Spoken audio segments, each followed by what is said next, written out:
एपटे मालिक सेपटे माँ मझिरे छुआ बाछुरीर निस्तेज शरीर खोली गातरे छुआर शरीर ता उपरे माटी घोड़ाई देउछि मालिक।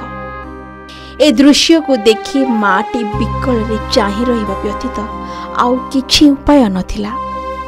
मुह खोली किछि कहि पार नथिला, केवल मझिरे मझिरे हंबाली छाड़ुथिला। ए दृश्य देखिले आश्चर्य लागुथिबो निश्चय। आमे खोजु निज जन्म कला बाछुरी को हराई थिबा गोटिए गाईर कथा। घटना दिनर पूर्व रातिरे गाई गोठरे पसिथिला बाघ सेथिरु गोटिए बाछुरी को टाणी नै आक्रमण करिथिला। बाछुरीटी छटपट हेउथिला। आख पाख लोकंक पाटी शुणी बाघटी पाख जंगल को दौड़ी चली जाइथिला। किछि समय परे बाछुरीटीर मृत्यु होइथिला। घटना परदिन सकाळु वन विभाग एवं पशु चिकित्सक पहुंची मृत बाछुरी को व्यवच्छेद करथिले एवं सेहिठारे ही गात खोली जीवन चली जाइथिबा बाछुरी को पोती देइथिले। आउ ए हेउछि सेहि समयर दृश्य।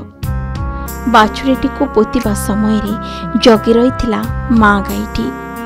आखिर लुह भी झरुथिला। एपटे पुणी बाघ आक्रमण आशंकार भयभीत होई पड़िले गाई मालिक।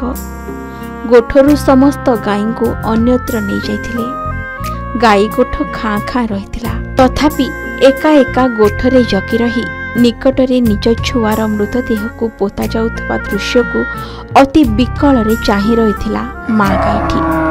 घटना संक्रांत रे आमे खबर संग्रह करबाकू सेठाकू जाइथिबा बेले एही समस्त दृश्य आम कैमेरा नजर को आसीथिला।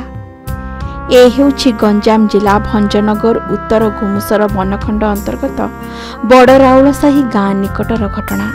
गाँ पाख जंगल को लागी रहिथिबा स्थान रे सन्यासी गौड़ नामक जने गोपालक प्राय 100 गाई को नै सेठारे गाई गोठ करथिले।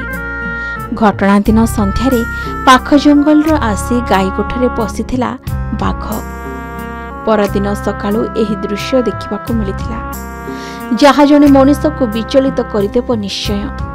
माँ सबुबेले माँ निज जन्म कला छुआ पाई निज हृदयर कौनसी ना कौनसी कोणरे दरद रहिछि निश्चय।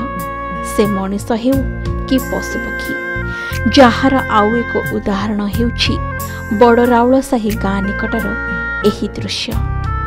भंजनगर रत्नाकर साहू रिपोर्ट के न्यूज ओडिशा।